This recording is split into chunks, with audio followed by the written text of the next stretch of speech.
سورہ نمل آیت نمبر 86۔ اعوذ باللہ من الشیطان الرجیم، بسم اللہ الرحمن الرحیم۔ ہم بات پڑھ رہے تھے کہ قیامت کے دن اللہ تعالیٰ کس طرح سے گناہ گاروں کو، ہر امت کے گناہ گاروں کو نکالیں گے اور باقاعدہ ان کی درجہ بندی ہوگی۔ یہ ہم نے آیت نمبر 83 میں پڑھا تھا۔ پھر ہم نے 84 میں یہاں تک پڑھ لیا کہ جب وہ سب برے لوگ جمع ہو جائیں گے ہر امت میں سے، تو اللہ تعالیٰ فرمائیں گے تم نے میری آیتیں جھٹلائی تھیں۔ یعنی ہر دور کی کتاب کی آیتیں،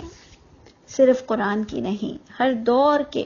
برے لوگوں کو، ہر امت میں سے برے لوگوں کو جمع کیا جائے گا۔ ممن یکذب بآیاتنا، جو آپ نے 83 میں پڑھا، اور ان کی پھر درجہ بندی ہوگی۔ جب وہ سب آ جائیں گے تو اللہ تعالیٰ فرمائیں گے کہ کیا تم نے میری آیتیں جھٹلائی تھیں اور تم نے اس کا احاطہ علم سے نہیں کیا تھا۔ یعنی کوئی ایکسکیوز ہی نہیں رہے گا کہ اللہ مجھے بڑوں نے یہ بتایا تھا، بزرگوں نے یہ بتایا تھا۔ اللہ فرمائیں گے تم نے احاطہ نہیں کیا تھا۔ اما ذا کنتم تعملون، تم کیا کرتے تھے پھر؟ تو سوچئے کہ ہمیں دوسرے اتنے سارے کاموں کے ساتھ یہ کام کرنا بھی بہت ضروری ہے۔ جو اللہ پوچھیں گے تو پھر کیا کرتے تھے تم؟ اور کوئی ایکسکیوزز قبول ہونے والی لگ نہیں رہی۔ کوئی نبی بیچ میں کسی کی سفارش کر نہیں سکیں گے جنہوں نے بھی آیتوں کو جھٹلایا ہوگا، عمل سے یا ماننے سے، کفر کیا ہو یا جھٹلایا ہو۔ اب جناب ہم آ گئے بات پر کہ کیوں اللہ کو جھٹلاتے تھے، کس طرح تم اللہ کو جھٹلاتے تھے؟ تو آیت نمبر 86 میں کچھ یوں بتایا جا رہا ہے کہ الم یرو، کیا تمہیں دکھائی نہیں دیتا تھا؟ تم اللہ کو جھٹلاتے تھے، ان باتوں کو اتنا فور گرانٹیڈ لیتے تھے، ایزی لیتے تھے۔ الم یرو، کیا تمہیں دکھائی نہیں دیتا تھا؟ انا جعلنا اللیل، یہ کہ ہم نے رات بنائی، لیسکنوا فیہ، تاکہ تم سکون حاصل کرو اس میں۔ پھر تمہیں دکھائی نہیں دیتا تھا کہ ہم نے تمہارے لیے دن بنایا تھا کہ مبصرہ، تم اپنی آنکھوں کو کھول کر چلتے، اپنے نفع نقصان کا سوچتے، دنیا اور آخرت کے بارے میں کچھ سوجھ بوجھ ہوتی، اللہ کی کتاب پڑھتے اور جو ڈو اینڈ ڈونٹس ہے اس پر عمل کرتے۔ یعنی تمہیں دن دیا کہ تم چلو رات کو آرام کر لیا کرو، لیکن تم دن میں تو اپنی ذمہ داری کا احساس رکھتے۔ تمہیں یہ بات نے بھی کبھی عقل پر نہ بلایا؟ ان فی ذلک لآیات، بے شک ان باتوں میں بڑی نشانیاں ہیں، لیکن کن کے لیے؟ لقوم یؤمنون، یہ وہ لوگوں کو ہی سمجھ آئے گی جو اللہ کے بارے میں ایمان رکھتے ہوئے اپنے بارے میں ضرور سوچتے ہوں گے، کیونکہ ایمان والا وہی ہوتا ہے جو عمل سے اپنے اللہ کو راضی کرتا ہے۔ اور دوبارہ آپ دیکھیں کہ آگے آ گئی بات کہ یوم ینفخ فی الصور، جس دن پھونکا جائے گا سور میں۔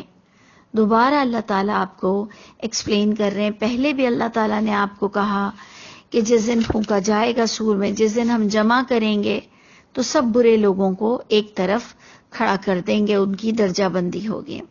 دوبارہ وہی بات آ رہی ہے کہ جس دن پھونکا جائے گا سور میں، فَفَزِعَ مَن فِي السَّمَاوَاتِ وَمَن فِي الْأَرْضِ، بس گھبرا جائیں گے، ہول کھائیں گے جو کوئی آسمانوں میں ہوگا اور جو کوئی زمین میں ہوگا، الا من شاء اللہ، سوائے جسے چاہے اللہ تعالی۔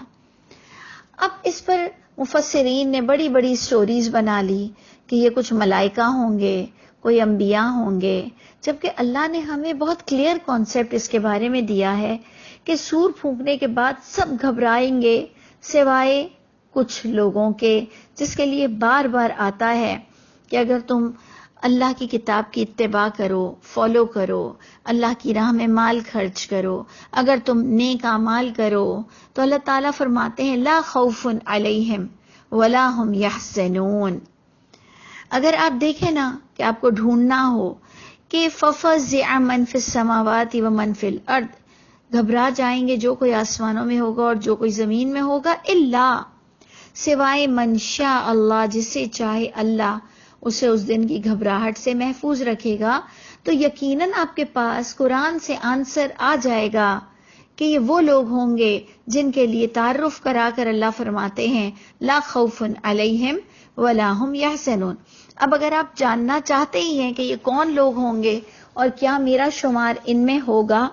تو آپ یقیناً تمام آیتیں نکال لیں ڈکشنری سے کہ جو لا خوف علیہم ولا ہم یحزنون کی کیا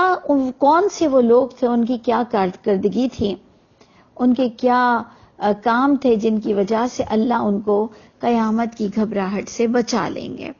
پھر اللہ فرماتے ہیں وَكُلُّ أَتَوْهُ دَاخِرِينَ، سب کے سب آئیں گے اس اللہ کے پاس داخرین، بڑے ہی عاجزی کے ساتھ جھکے ہوئے۔ اور اللہ فرماتے ہیں یہ وہ دن اتنا زبردست ہوگا وَتَرَى الْجِبَالَ، تم دیکھو گے پہاڑوں کو تَحْسَبُهَا جَامِدَةً، تم گمان کرو گے ان پہاڑوں کو کہ وہ جامد ہیں، وہ بالکل سٹک ہیں اپنی جگہ، جبکہ وَهِيَ تَمُرُّ مَرَّ السَّحَابِ، جبکہ وہ چل رہے ہوں گے جیسے بادل چلتے ہیں، یعنی ان کی کوئی وقت، کوئی ہارڈنس،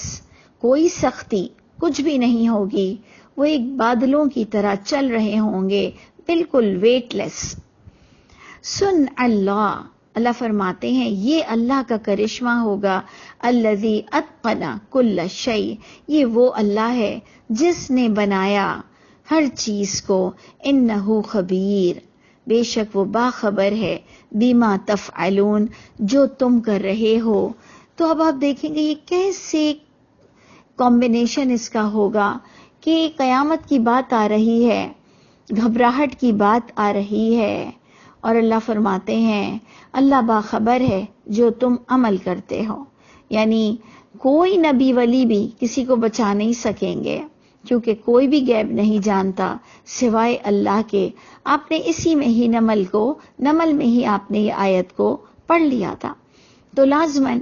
اللہ ہی باخبر ہیں جو تم کرتے ہو، تو تمہارا اعمال نامہ اللہ ہی کے آگے پیش کیا جائے گا۔ تو اے لوگوں، وہ جو بار بار ہمیں اس رکوع میں پچھلی آیتوں میں مل رہا ہے قیامت کے بارے میں، اس کے لیے ہمیں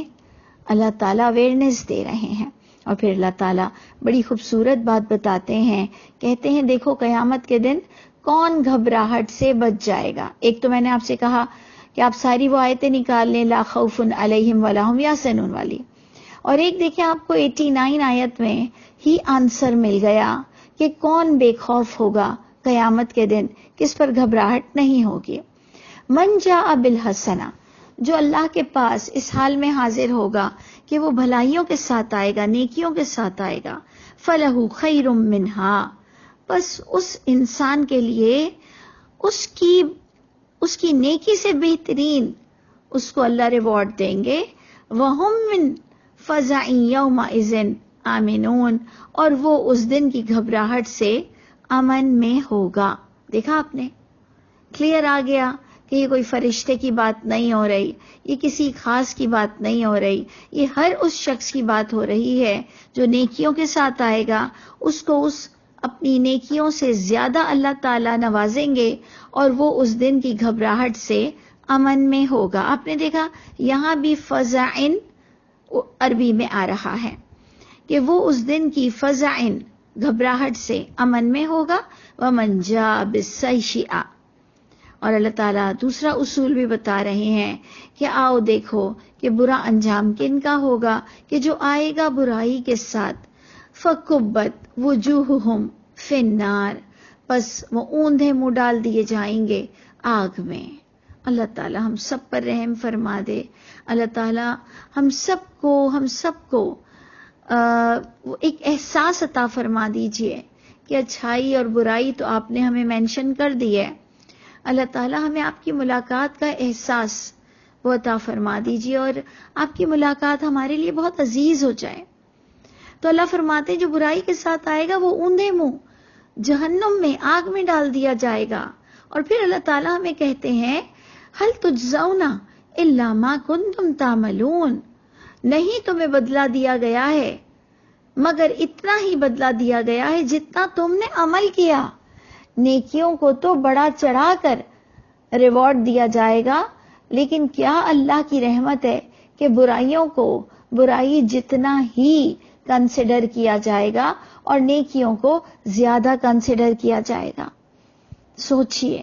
کہ اب اللہ تعالی ہم سب کو کس قدر معاف کرنا چاہتے ہیں، کس قدر ہمیں امن میں دیکھنا چاہتے ہیں قیامت کی گھبراہٹ سے۔ ہمیں کتنے ٹپس دے رہے ہیں کہ جو برائیوں کے ساتھ آئے گا اس کا برا انجام ہے، اور پھر بڑی خوبصورت اینڈنگ ہے سورہ نمل کی، جس میں محمد صلی اللہ علیہ وسلم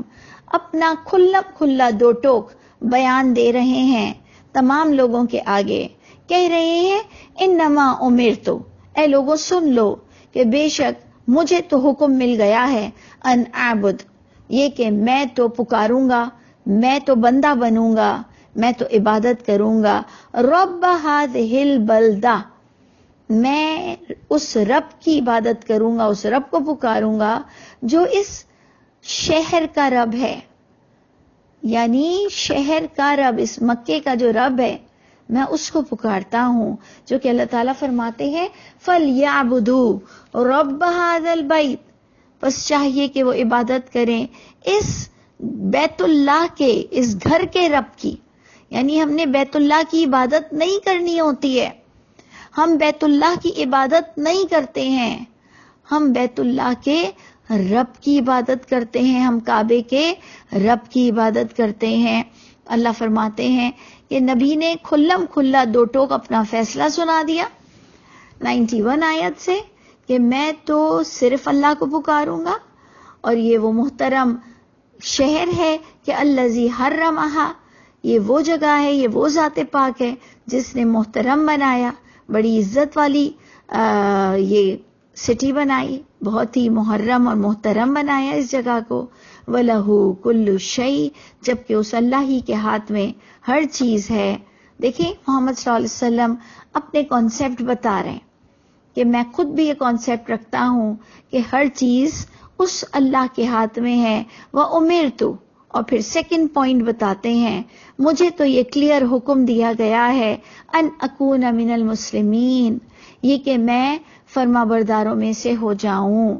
کئی جگہ آتا ہے کہ میں پہل کروں، انا اول المسلمین۔ انہوں نے یہاں تک اپنا تعارف کرا دیا کہ اگر تم نہیں بھی فرما بردار ہوتے تو مجھے کوئی تواتر اور اجماع کی اور باپ داداؤں کی کوئی ضرورت نہیں ہے، میں پہل کروں گا۔ اور یہاں پر بھی آ رہا ہے مجھے تو حکم ملا ہے کہ میں ہو جاؤں فرما برداروں میں سے۔ اینڈ نمبر 3 وہ کھلا اپنے لیے کہتے ہیں وَأَنْ أَتْلُوَ الْقُرْآنَ، مجھے تو یہ کلیئر حکم ملا ہے کہ میں صرف قرآن کی تلاوت کروں گا دین سمجھتے ہوئے، تصدیق پچھلی کتابوں سے کروں گا اور قرآن کو پڑھوں گا، قرآن کے مطابق اس کے پیچھے چلوں گا۔ اور پھر آگے تمام لوگوں کو، اپنی امت اور تمام مسلمانوں کو اور تمام لوگوں کو کہتے ہیں فَمَنِ اهْتَدَىٰ، اے لوگوں سن لو، جو ہدایت اختیار کرے گا فَإِنَّمَا يَهْتَدِي لِنَفْسِهِ، پس بے شک وہ ہدایت اس کے اپنے نفس کے لیے فائدہ دے گی۔ وَمَنْ ضَلَّ، اور جو گمراہ ہوگا فَقُلْ، پس اے محمد صلی اللہ علیہ وسلم آپ کہہ دیجئے۔ تو ادھر ہم کہیں گے کہ یہ اللہ تعالیٰ کا باقاعدہ حکم آ رہا ہے کہ اے محمد صلی اللہ علیہ وسلم، یہ آپ تھرڈ پوائنٹ بھی بتا دیں کہ میں تلاوت کرتا ہوں قرآن کو، اور جو ہدایت لیتا ہے پس بے شک وہ ہدایت اور رہنمائی وہ اپنی ذات کے فائدے کے لیے اختیار کرے گا، اور جو گمراہ ہوگا تو اے محمد صلی اللہ علیہ وسلم آپ کہہ دیجئے ان کو فقل، آپ کلیئر کہہ دیجئے انما انا من المنذرین، بے شک میں تو صرف تم کو اویئرنیس دے سکتا ہوں، میں تو تمہیں صرف ڈرا سکتا ہوں، میں نہ تمہیں زبردستی ہدایت دے سکتا ہوں، نہ محمد صلی اللہ علیہ وسلم کے پاس کوئی ایسا دم تھا، نہ کوئی ایسا تعویذ تھا، نہ ہی ان کی وہ دعاؤں کو قبول کیا جاتا تھا گناہگاروں کے حق میں۔ انہوں نے کہا دیکھو یہ قرآن کو میں بھی پڑھتا ہوں، میں بھی تلاوت کرتا ہوں، میں بھی اس رب کو پکارتا ہوں، کیونکہ اسی رب کے ہاتھ میں ہر چیز ہے، تو جو گمراہ ہوگا اس کی گمراہی کا وبال اس کی اپنی ہی ذات پر ہے، میں تو تمہیں صرف ڈرا سکتا ہوں۔ اور پھر آخری آیت آتی ہے وَقُلْ، اور اے محمد صلی اللہ علیہ وسلم آپ یہ بھی کلیئر لوگوں میں اعلان کر دیجئے الحمدللہ، تمام تعریف اس اللہ کے لیے ہے اور یاد رکھو سیریکم آیاتہ، یعنی تمہیں ویسے تو اللہ نے بڑی نشانیاں دی ہیں، لیکن اگر تم آنکھیں بند رکھو گے دل کی بھی تو دیکھو تمہیں وہ کسی نہ کسی ڈائمنشن میں، کسی نہ کسی ڈائریکشن سے اپنے ہونے کی اطلاع تمہیں دے گا. سیریکم آیاتہ،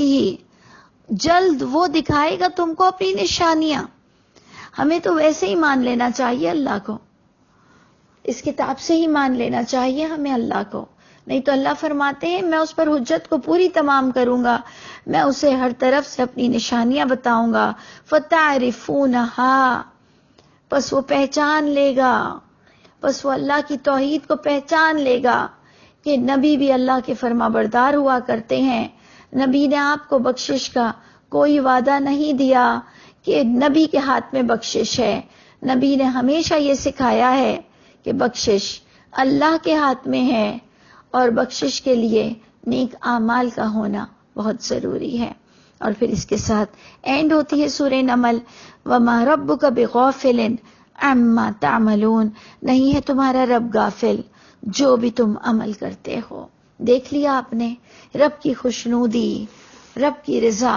عمل کے بغیر حاصل ہی نہیں ہو سکتی. اللہ تعالی ہم سب کی برائیوں کو ہم سے دور فرما دیجئے، ہمیں بہترین انداز عطا فرمائیے، ہمیں بہترین سمجھ نصیب فرمائیے، اور ہمیں باعمل کر دیجئے.